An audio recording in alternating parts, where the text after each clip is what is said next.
Today we're going to talk about a different type of sequence, and this sequence is going to be what we call a geometric sequence. And a geometric sequence is going to be a sequence that instead of having a common difference is going to have what we call a common ratio. And the terms are going to be, instead of added or subtracted, they're going to be multiplied by each other. So if we have a sequence like 2, 6, 6, 18, you might see what's happening here. We're multiplying by 3, multiplying by 3.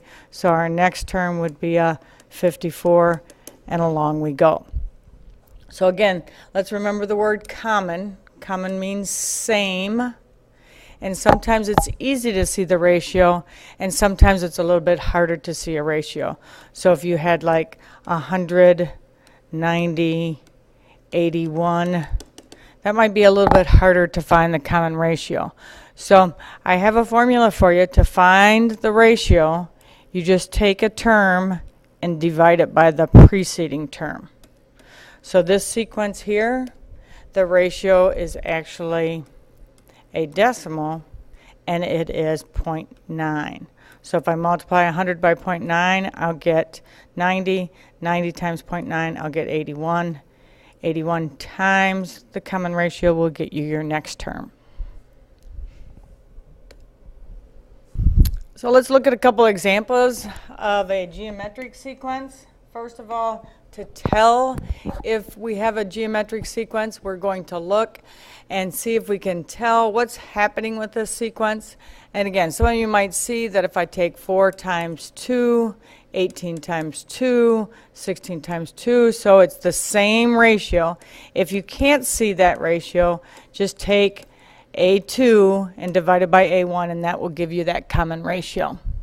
So in part B, can you see that it's going down? So we're going to be multiplying by a fraction. And how do I find that ratio? Just take A2 and divide it by A1.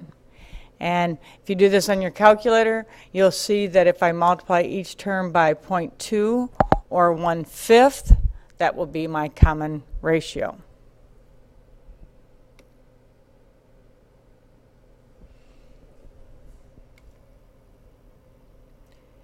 Now, with the common ratio, you're going to see that we're going to have a formula to find any term.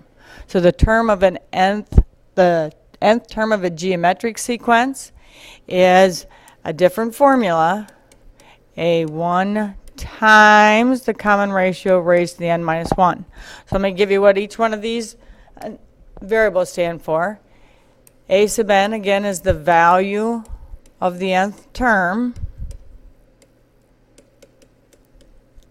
A1 is the first term. R is that common ratio we were just talking about. And n, just like in the arithmetic, n stands for the term number.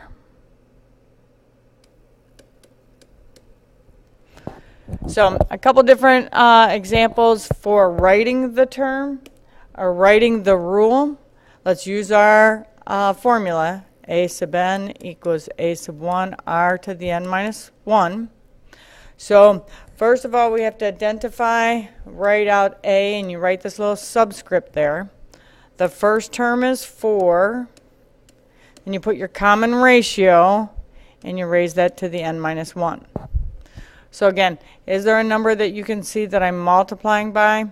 You might be able to see that that's 5. So that means you just stick in a 5 right there. I like to use the parentheses to remind myself that we can't multiply those and make that 20n to the n minus 1. So if you just write 4 times 5 to the n minus 1, that is the same. But again, don't combine those 4 and that 5. You try B, and then we'll check in a minute.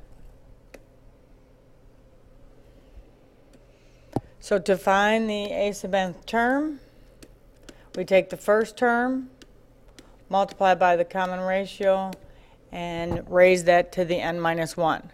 So the common ratio here is what do I multiply 152 by to get negative 76? If you punch this on your calculator, you'll get a negative 0.5, which again, you might see that as a negative 1/2 for your common ratio.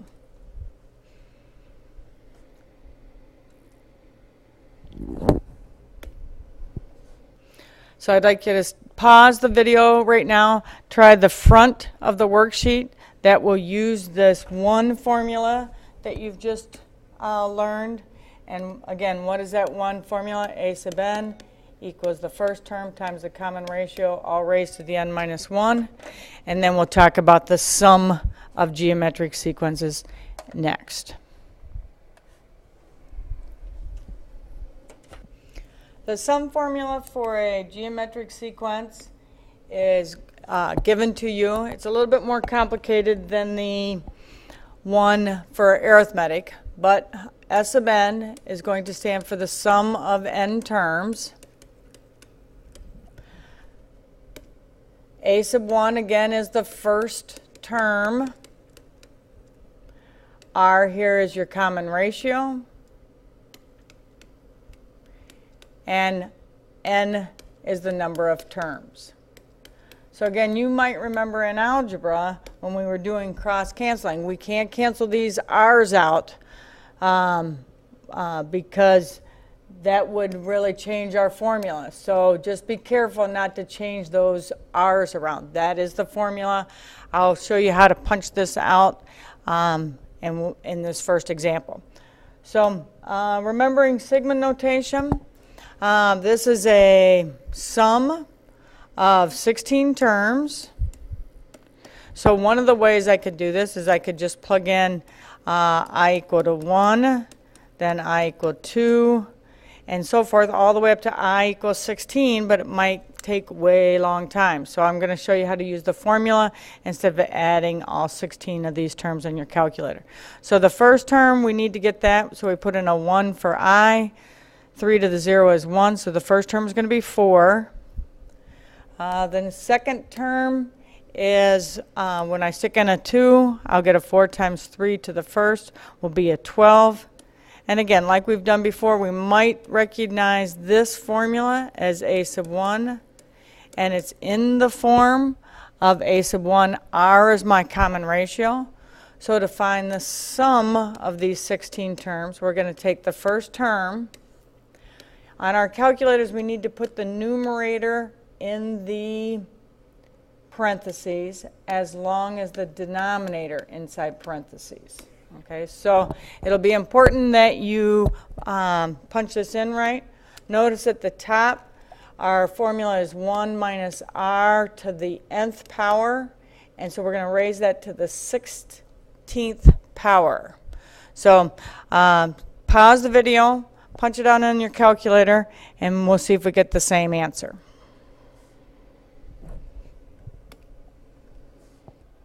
So again, take out your calculator, punch with me. Notice that you have to put the first term in, then you have to use double set of parentheses for the top. 1 minus r to the 16th, close those parentheses, all divided by 1 minus r, and the sum that should make sense to you is going to be pretty large here. Okay. So again, let's read the second equation number 4. Equation number 4, you can see that this is in the format a1 r to the n minus 1, which is a geometric sequence. This sum tells you that you have the sum of 6 terms. So we're going to take our first term, which is 4 again, all with 1 minus the common ratio, raised to the 6th, all divided by 1 minus the common ratio. So this one, since you only have 6 problems, 6 numbers, you might just add up all 6 of those numbers. Let's check to make sure that we can punch in our calculator right. So do that, and I'll show you final answer. So again, when you see this, you'll have 4. You have to put the 1 point 1.15 inside of parentheses raised to the sixth. Use your down button to get off of that exponent. And then this is just 1 minus 1.5 double parentheses. And your answer should be 83.125.